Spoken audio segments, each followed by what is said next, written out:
हाँ जी दोस्तों, फिर से एक बार आप सभी का स्वागत है, तहे दिल से वेलकम है। अपनी क्लास 10th जो है उसके चैप्टर 3.1 और पुरानी जो बुक है उसका चैप्टर नंबर 3.2 के सवाल नंबर दूसरे के साथ में। तो सवाल पहला जो अपन ने सॉल्व किया था और सवाल नंबर दूसरा ये दे रखा आपके सामने। सवाल को एक बार रीड कर लेते हैं। a1/a2 b1/b2 c1/c2 की तुलना कीजिए और फिर बताइए कि रेखाएं समपाती है, प्रतिच्छेदी है या क्या है, समांतर है। तो बहुत ही आसान सवाल है। मैंने आपको डायरेक्ट बताया था कि बराबर में सबसे पहले a1 b1 c1 a2 b2 c2 की वैल्यूज फाइंड करने के लिए बराबर में क्या होना चाहिए, 0। तो बताइए यहाँ पर बराबर में 0 है तो इधर उधर भेजने की कोई झंझट नहीं है। सबसे पहली बार डायरेक्ट लिखते हैं भाई। यहाँ पर a1 कितना हो जाएगा 9, फिर b1 कितना हो जाएगा 3 और फिर c1 कितना हो जाएगा सर 12। आ गया समझ में? डायरेक्ट बताया था ना मैंने, a1 b1 c1। फिर दूसरी समीकरण होगी उसमें a2 b2 c2, यानी कि a2 का जो मान है 18 और b2 का मान है वो कितना 6 और c2 का मान है वो कितना है 24। यहां तक किसी को कोई समस्या है क्या? a1 b1 c1 और a2 b2 c2, पहली इक्वेशन में 1 1 आएगा और दूसरी इक्वेशन में क्या आ जाएगा सर 2 2 आ जाएगा। ठीक है, तो अपन ने ये मान निकाल लिया। पहली समीकरण में x के गुणा में a1 होता है, y के गुणा में b1 होता है, सिंपल संख्या c1। और दूसरी समीकरण में x के गुणा में a2 होता है, y के गुणा में b2 होता है और सिंपल संख्या c2। यहां से देख के आप ट्राई कर सकते हैं और भी। ठीक है, और वैसे मेरे हिसाब से आपको समझ में आ गया होगा। फिर रेशो निकालना है इनका, a1 के बटेवा में a2, तो ये लिखा a1 बटेवा a2। a1 का मान तो है 9 और a2 का मान कितना है 18। अगर दोनों संख्याएं ऊपर वाली संख्या और नीचे वाली संख्या से अगर कट रही है उसको आप काट दो। कैसे काटेंगे? दोनों 9 से कट रही है, जैसे 9 बन जाए 9, 9 2 जाए 18, यानी कि 1/2 आ गया, कोई दिक्कत नहीं है। फिर b1/b2 की वैल्यू निकालनी है, तो ये लिखा मैंने b1/b2। b1 का मान कितना है सर 3 है, b2 का मान कितना है सर 6 है। दोनों 3 से कट रहे हैं, 3 बन जाए तो 3 और 3 2 जाए 6, तो वापस इसका आंसर भी क्या आ गया 1/2 आ गया। फिर रेशो c1/c2 निकालना है, तो ये c1/c2। c1 का मान सर 12 है और c2 का मान कितना सर 24 है। 12 बन जाए 12 और 12 2 जाए 24, तो ये 1/2।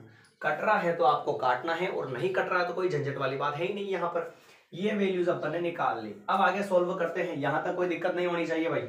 अब मान रखते हैं, मैंने बताया आपको कैसे रखोगे, ऐसे a1/a2 और फिर b1/b2 फिर c1/c2।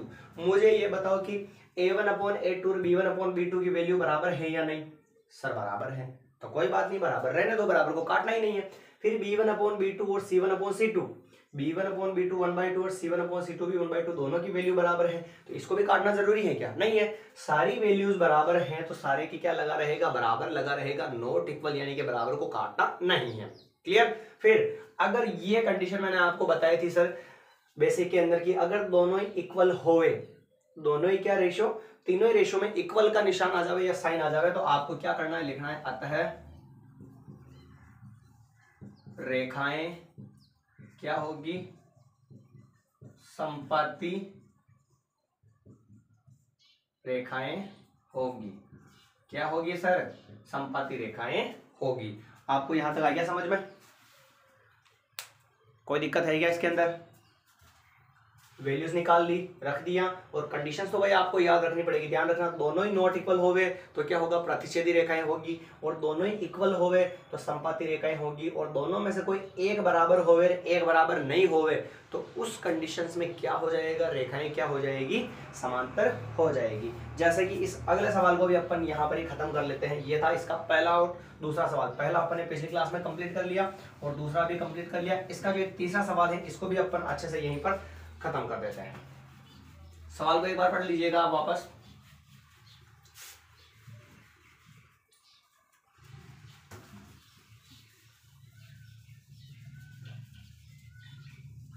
अगला जो है इसी का तीसरा सवाल है ना, दूसरे का तीसरा सवाल है 6x - 3y + 10।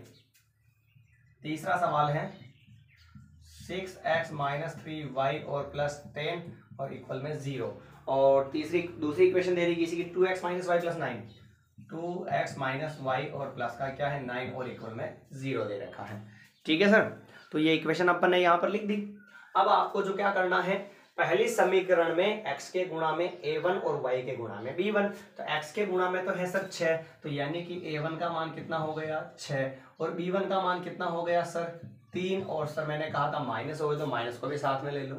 फिर c1 कितना हो जाएगा 10 हो जाएगा, ये मामला खत्म। दूसरी इक्वेशन में x के गुणा में a2, तो x के गुणा में a2 का मान कितना है सर 2 है, और फिर y के गुणा में b2।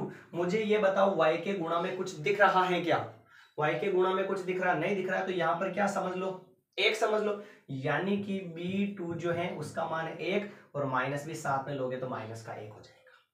फिर c2 ये लिखा अपन ने, c2 बराबर क्या हो गया 9 हो गया, a1 b1 c1 a2 b2 c2, ठीक है। तीनों ही वैल्यूज अपन ने दोनों की निकाल ली। अब इनका रेशो निकालना अपने को, तो ये निकाल लेते हैं रेशो a1 अपॉन a2।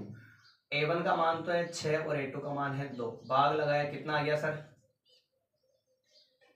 3 आ जाएगा, ये 3 हो गया। फिर b1 अपॉन b2 निकालेंगे, तो ये लिखा मैंने यहाँ पर b1 अपॉन b2 बराबर, b1 की वैल्यू कितनी है -3, b2 की वैल्यू कितनी है -1, ये कट गया सर माइनस है माइनस, और 3 के अंदर 1 का भाग लगाओ कि कितनी बार जाएगा 3 बार जाएगा। फिर निकालना अपने को c1 अपॉन c2 का रेशियो, तो c1 का मान तो है सर 10 और c2 का मान है सर 9।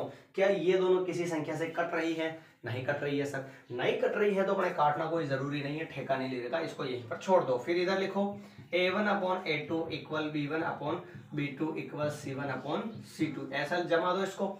फिर पता करते हैं कि इनकी वैल्यूज जो है वो कैसे बराबर हैं या बराबर नहीं है। तो a1 अपॉन a2 और b1 अपॉन b2 दोनों की वैल्यूज कितनी है सर 3 3, तो ये दोनों बराबर है या नहीं है बराबर, तो इसको काटो मत, वैसे छोड़ दो। फिर b1 अपॉन b2 और c1 अपॉन c2 इन दोनों की वैल्यूज बराबर है क्या सर, नहीं है ना, यहाँ पर तो 3 है और इधर कितना है 10 अपॉन 9 है, तो ये बराबर नहीं है, तो इसको यहां से आप क्या कर दो काट दो। क्लियर। अब तीसरी कंडीशन आ गई। पहली कंडीशन कौन सी थी भाई, a1 अपॉन a2 और b1 अपॉन b2 और c1 अपॉन c2, और एक कंडीशन वापस ये a1 अपॉन a2 और b1 अपॉन b2 और c1 अपॉन c2। ये दोनों कंडीशंस पहले सवाल में तो ये वाली कंडीशन आई थी सर कि दोनों नॉट इक्वल हो गए, तो हल क्या होगा सर, हल तो होगा अद्वितीय, पर उसकी जो रेखाएं होगी वो कौन सी होगी, रेखाएं हो जाएगी अपनी इसके अंदर तो हो जाएगी प्रतिच्छेदी, ठीक है ना, दोनों कट करेगी।